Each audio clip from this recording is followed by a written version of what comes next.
Alright guys, welcome to Launchpad IAS. तो बात अब करेंगे प्रीलिम्स के ज्योग्राफी के पेपर के एनालिसिस की, उसके वेटेज की।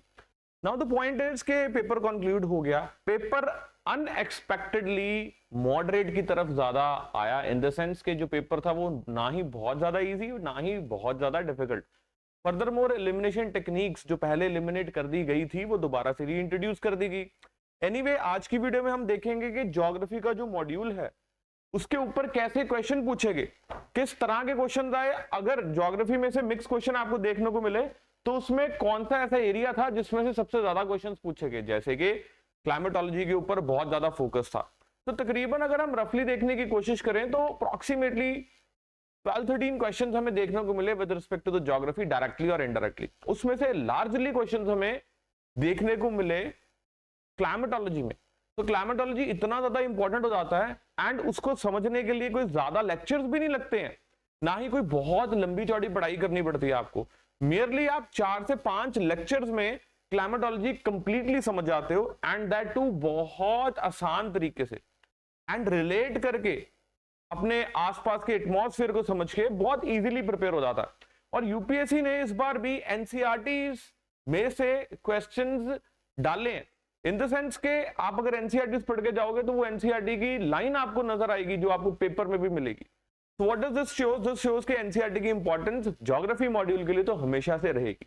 तो आपको मोटी मोटी किताबें पढ़ने की जरूरत नहीं है जो मार्केट में अवेलेबल होती हैं। All you need to do is you need to study from NCERT only and repeated revisions plus solving the test। ये आप कुछ चीजें कर लेंगे तो डेफिनेटली आपको ज्योग्राफी मॉड्यूल में एक्सेल करने से कोई नहीं रोक सकता। जैसे आज हम ज्योग्राफी का एनालिसिस कर रहे हैं, इसी तरह हम बाकी मॉड्यूल्स का भी एनालिसिस आपके लिए करेंगे। तो शुरू करते हैं UPSC prelims 2024 geography question analysis and weightage analysis, और देखेंगे कहां से क्वेश्चन पूछेंगे। तो शुरू करते हैं। Consider the following statement. Statement number 1, ये स्टेटमेंट क्या कह रही है जी? Atmosphere is heated more by incoming solar radiation than by terrestrial radiation. Statement number 2 is carbon dioxide and other green house gases in the atmosphere are good absorbers of long wave radiation. तो atmosphere is heated more by incoming solar radiation than by terrestrial radiation. अब आपको अच्छे से पता है जब हम बात करते हैं हीट बजट की, जब हम बात करते हैं इंसोलेशन की, उसमें हमने देखा जो एटमॉस्फेयर है वो जो हीट होता है वो टेरेस्ट्रियल रेडिएशन से हीट होता है, वो आउटगोइंग टेरेस्ट्रियल रेडिएशन से हीट होता है, ना कि इनकमिंग सोलर रेडिएशन से।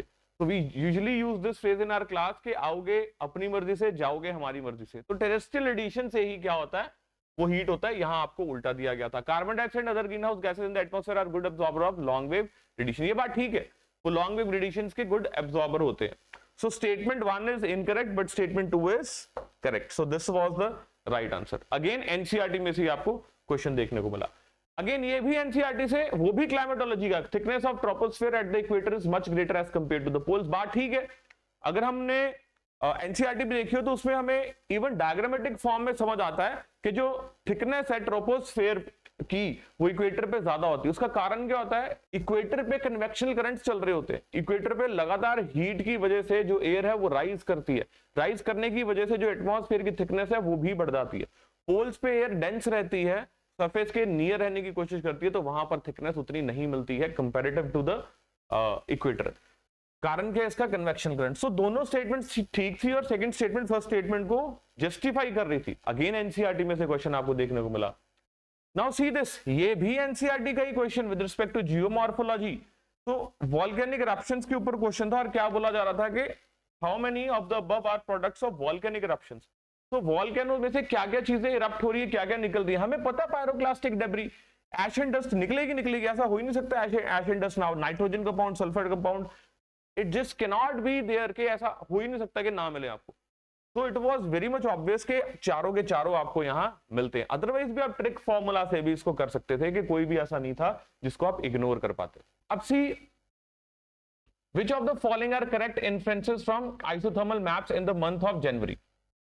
आइसोथर्म्स क्या होती है? These are the lines connecting two places having equal temperature. अब देखो कितना स्मार्टली क्वेश्चन दिया है। Isotherms deviate to the north over the ocean and to the south over the continent. बिल्कुल ठीक है, आपको उल्टा भी दिया जा सकता था कि आइसोथर्म्स जो डेविएट करते हैं north over the continents and south over the oceans. No, वो गलत हो जाना था। Isotherms deviate to north over the oceans and south over the continents, ये बात बिल्कुल ठीक है।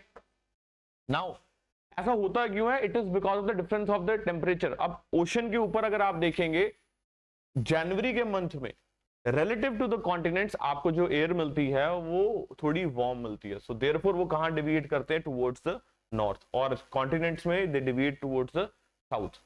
And then next is the presence of cold oceanic currents, Gulf Stream and North Atlantic drift makes the North Atlantic Ocean colder and the isotherms bend towards the north। कारण दिया जा रहा है उसका। अब देखो कारण तो बिल्कुल ठीक है, कारण इज परफेक्टली ओके कि यही कारण है, the presence of Gulf Stream and the North Atlantic drift make the North Atlantic Ocean colder and the isotherms bend towards the north। ये बात ठीक है, चलो मतलब इन्हीं के कारण क्या होता है? ये शिफ्ट होता है, लेकिन ये कोल्ड ओशियानिक करंट्स थोड़ी है, ये तो वार्म ओशियानिक करंट्स है। तो यहां पर आपके साथ ट्रिक खेली गई थी, so only A was the right answer. I hope it is pretty much clear. Again ये आप एनसीईआरटी से कर सकते हैं, प्लस थोड़ा सा बियॉन्ड भी आपको जाने की जरूरत थी इसमें। अगेन एनसीईआरटी इंडियन ज्योग्राफी, बड़ा basic question. With reference to Himalayan rivers joining the Ganga downstream of Prayagraj from west to east, which one of the following is the correct sequence? Ghaghara, Gomti, Gandak, Kosi, Gomti, Ghaghara, Gandak, Kosi. तो anyway detail में जाने की बजाय just let you know कि left bank tributaries and right bank tributaries, तो दोनों tributaries हैं। तो यहां पर आपके साथ जो बात की जा रही है वो लेफ्ट बैंक ट्रिब्यूटरीज की बात की जा रही है। तो आपको राइट बैंक ट्रिब्यूटरीज भी पता होनी चाहिए, लेफ्ट बैंक भी पता होनी चाहिए, सोन भी पता होनी चाहिए, पुनपुन भी पता होनी चाहिए, यमुना भी पता होनी चाहिए, अमरकंटक प्लेट्यू भी पता होना चाहिए, नर्मदा भी पता होना चाहिए, रिफ्ट वैली भी पता होना चाहिए आपको, उसके अलावा तापी भी पता होना चाहिए आपको। सो ये सारे इंडियन ड्रेनेज सिस्टम में हम पढ़ते हैं क्लास में। Very basic question, believe me guys, बहुत बेसिक। फर्दर मोर ये प्रीवियस ईयर में से भी पूछा गया। प्रीवियस ईयर में इससे मिलते जुलते क्वेश्चन आपको बहुत ज्यादा देखने को मिलेंगे। तो अगेन एनसीईआरटी विनर, तो हम एनालिसिस करने की कोशिश कर रहे हैं। तो गोमती, घाघरा, गांडक, कोसी। तो rainfall is one of the reason for weathering of the rocks. Again climatology से भी आप इसको कह सकते हो, जियोमॉर्फोलॉजी से भी कह सकते हो, लैंडफॉर्म्स में से भी क्वेश्चन देख सकते हो। ये rain water contains carbon dioxide in the solution, rain water contains atmospheric oxygen. अब देखिए डिफरेंट आंसर कीज डिफरेंट इसका आंसर दे रही हैं, लेकिन if I have to tell you the answer then I will say rainfall is one of the reason for weathering of rock. That's right. क्यों होती है weathering? Because it contains carbon dioxide, that's right, and it contains atmospheric oxygen as well. तो मेरे according तो both 2 and 3 statements are correct and both of them explains the statement 1। मेरे according तो this should be the answer of this question। Anyway बाकी answer keys क्या कह रही हैं we don't know, but for me it is the A which is the right answer।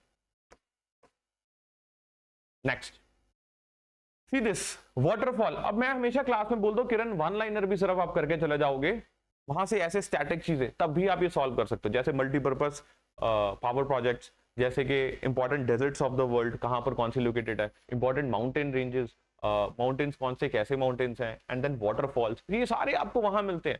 कोल कहाँ मिल रहा है, आयरन कहाँ मिल रहा है, कौन कौन से टाइप्स ऑफ आयरन है, टाइप्स ऑफ कोल क्या क्या है, शेल कहाँ मिल रही है, ये सारी चीजें आप वहां से कर सकते हो, एक जगह आपको नोट में मिलता है। तो you should always study from there ऐसे पॉइंट्स। तो धुआंधर, मालवा रीजन, नर्मदा, बिल्कुल ठीक बात है। स्टैटिक चीजें ये तो चलो आप पढ़ोगे तो आपको पता लगेगा, ऐसा कुछ नहीं है इसमें कि आप लॉजिक लगा सकते हो। हुंदरू, छोटा नागपुर प्लेट्यू, सुबर्ण रेखा, बिल्कुल ठीक है। सो आपको ये मिलेगा झारखंड के पास, ये आपको मिलेगा मध्य प्रदेश के पास। लेकिन जॉग फॉल्स की जो यहां बात की गई है, this is on Shravati river, Netravati नहीं, श्रावती रिवर। सो वेस्टर्न घाट्स वाली बात तो ठीक है कर्नाटका में, but Shravati river. So only 2 यहां पर सही थे कि 2 ऑप्शंस जो थे वो बिल्कुल ठीक थे। Is that clear guys? Okay. तो जो मैं आंसर्स आपको दे रहा हूं, you should be focusing on those answers, बाकी आप इग्नोर कर सकते हो। Consider the following information. अब से यहां पर टाइप्स ऑफ माउंटेन्स के ऊपर क्वेश्चन आया। साउथ अमेरिका एंडेस फोल्ड, बिल्कुल ठीक है। अब ये क्वेश्चन मेंस में आया था कि क्यों जो फोल्ड माउंटेन्स हैं वो कॉन्टिनेंट्स के मार्जिन्स पे आपको नजर आते। अगर मेंस में आपने वो क्वेश्चन सॉल्व किया होता तो आपने लिस्ट बना के इसको प्रिपेयर किया होता, कौन कौन से फोल्ड माउंटेन्स है, कौन कौन से नहीं है और क्यों मार्जिन्स पे, आपको पता लग जाता एंडेस कहां पर है और साउथ अमेरिका में और फोल्ड है, नॉर्थ अमेरिका में अपलेशियंस फोल्ड माउंटेन्स, आपको लग जाता पता। It was pretty much easy. Europe में एल्प्स है but it is also fold, ये ब्लॉक है, यहां आपने ब्लॉक लिखा तो दिस इज रॉन्ग, फोल्ड ही है। देन सेंट्रल एशिया में तो नहीं है, फ्रांस में है वॉल्स्क, बट ये ब्लॉक है, तो इंटरचेंजेबली यहां दिया था। Is that clear guys? So I hope it is pretty much clear to you कौन सा फोल्ड माउंटेन है, कौन सा ब्लॉक माउंटेन है, कौन सी वॉल्केनिक eruptions है। So you need to know everything, convergence mechanism, divergence mechanism, then submerging, everything you need to know. So दो सिर्फ correct। So with reference to water vapor, which one of the following statement is correct? ये gas है, the amount of which decreases with the altitude. बिल्कुल ठीक है। आप अगर hill station जाएंगे वहां पर चाहे इन महीनों में आपको गर्मी भी मिल जाएगी लेकिन आपको ह्यूमिडिटी नहीं मिलेगी। आप जाइए अगस्त में, जुलाई में, you will not see humidity, because उसका कारण होता है कि वो बहुत ही ज्यादा एलिवेशन पर होते हैं और वहां तक वाटर वेपर नहीं आपको नजर आएंगे उतने प्रोमिनेंट वे में। एंड फर्दर मोर एटमॉस्फेयर हमेशा सरफेस के पास डेंस रहता है और जैसे आप हाई ट्रेवल करते हैं तो एटमॉस्फेयर की जो टेंडेंसी है वो भी कम हो जाती है अपने आप को मैनिफेस्ट करने की। Percentage is maximum at the poles. So now water vapour की परसेंटेज मैक्सिमम पोल्स पे होगी कि ट्रॉपिक्स पे या इक्वेटर पे होगी? This was the concern, so only one is correct. Very common, ये भी आपका एनसीईआरटी से क्वेश्चन आया।